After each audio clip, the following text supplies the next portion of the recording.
Il est à Paris aux côtés de la délégation olympique israélienne en exclusivité pour Radio J. Je me suis entretenu aujourd'hui avec le ministre israélien des Sports et de la Culture, Miki Zohar, à quelques heures de la cérémonie d'ouverture de ces Jeux d'été de Paris. Bonne écoute.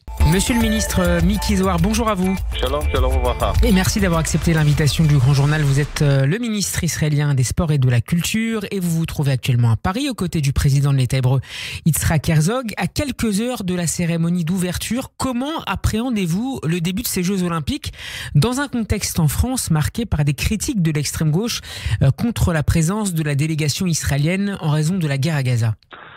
Nous disons à l'extrême gauche en France, comme dans le monde, qu'Israël est là pour rester. Et nous n'avons pas l'intention de descendre de l'arène centrale. Et c'est pour cela que nous sommes ici.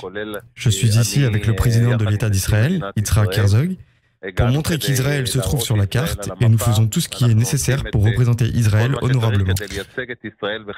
Dans quel état d'esprit se trouvent les athlètes israéliens? On les a vus dans le clip I Stand With You particulièrement motivés à l'idée de représenter leur pays cette année après le 7 octobre.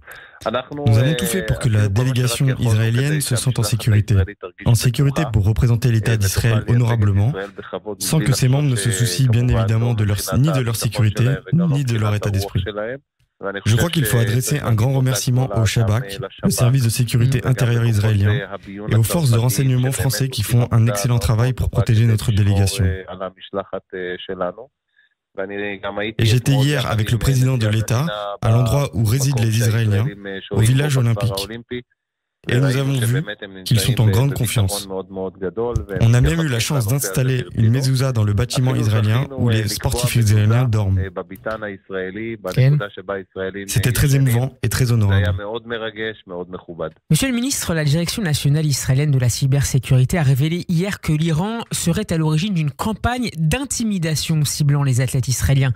Au JO de Paris, des pirates informatiques se sont fait passer pour des membres de l'organisation d'extrême droite GUD et diffuser sur les réseaux sociaux des informations personnelles sur les membres de la délégation israélienne en leur envoyant des messages menaçants. Quelle est votre réaction d'abord, monsieur le ministre, et est-ce que c'est inévitable, comme l'a déclaré le Premier ministre français Gabriel Attal à propos des cyberattaques? Comme vous l'avez résumé, tout cela est juste.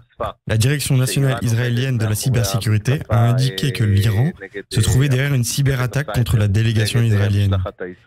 Et je leur dis la chose suivante. Israël n'a pas peur. Israël ne s'inquiète pas.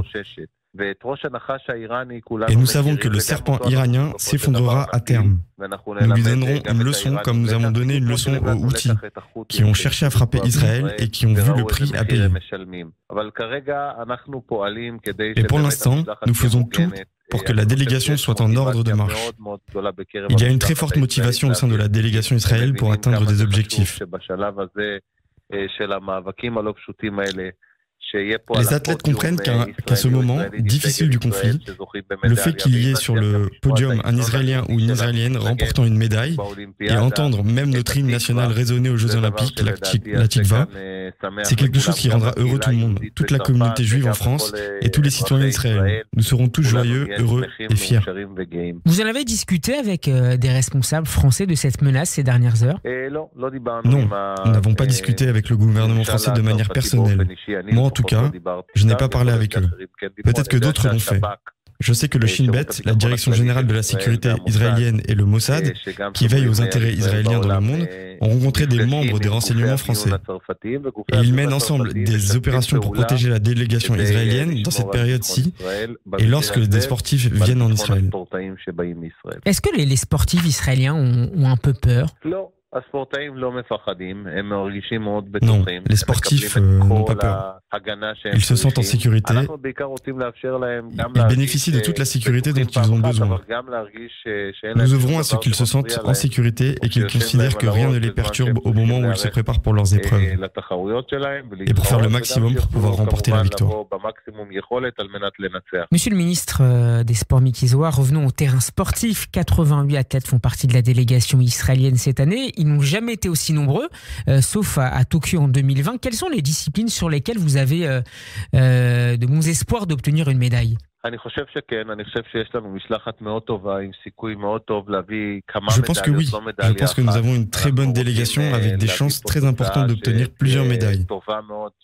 Et pas seulement une. Nous voulons obtenir de bons résultats qui apporteront de la joie à l'ensemble de la délégation, à tout Israël et à tous les Juifs dans le monde, pour que nous ayons tous cette fierté juive israélienne. C'est pour ça que je pense que nous avons de bonnes chances dans ces Jeux olympiques, mais je ne veux pas porter le mauvais œil, on va atteindre les résultats et nous réjouir. Quel est l'objectif de médailles côté israélien cette année? 5, peut-être 6? L'objectif est d'obtenir autant de médailles possible. Nous ne voulons pas fixer de chiffres pour ne pas mettre trop de pression sur les sportifs et sportives. Et je crois que nous avons de bonnes chances de remporter des médailles grâce à l'aide de Dieu. Donc avec l'aide de Dieu et donc sans porter le mauvais œil, comme vous le dites, et surtout peut-être une médaille d'or cette année? Une médaille d'or, ça serait énorme. Car une médaille d'or, ça voudrait dire que l'hymne de l'État d'Israël serait joué ici à Paris. Ce serait un grand bonheur et très singulier. Et nous prions pour que cela ait lieu.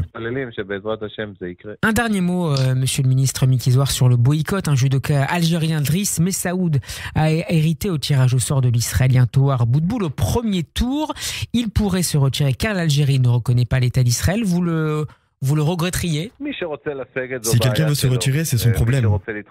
Celui qui veut affronter un athlète israélien, avec plaisir, et que le meilleur gagne. L'esprit du sport auquel nous avons toujours cru, l'esprit olympique que prône le sport, l'unité. Israël tend toujours sa main vers la paix. Nous avons toujours tendu notre main vers la paix, pour montrer une face positive, responsable. Israël tend toujours sa main vers la paix. Nous avons toujours tendu notre main vers la paix, pour montrer une face positive, responsable. Mais les Israéliens savent se battre. Ils savent se battre. Je crois que ce qui s'est passé pendant la Shoah nous a appris la leçon qu'Israël, que les Juifs ne sont plus des victimes. Faire des Juifs des victimes, c'est quelque chose que nous n'accepterons plus. L'asservissement des Juifs, c'est du passé. Ça n'arrivera pas. Nous resterons droits, fiers, solides. Celui qui veut nous tendre la main pour la paix recevra une réponse positive et responsable. Merci beaucoup, monsieur le ministre israélien des Sports et de la Culture, Miki Zohar, de nous avoir accordé cet entretien exclusif pour le Grand Journal sur Radio J. Shabbat Shalom et Be'atzlacha. Une grande réussite pour les athlètes israéliens lors de ces Jeux Olympiques de Paris. À très bientôt sur Radio J.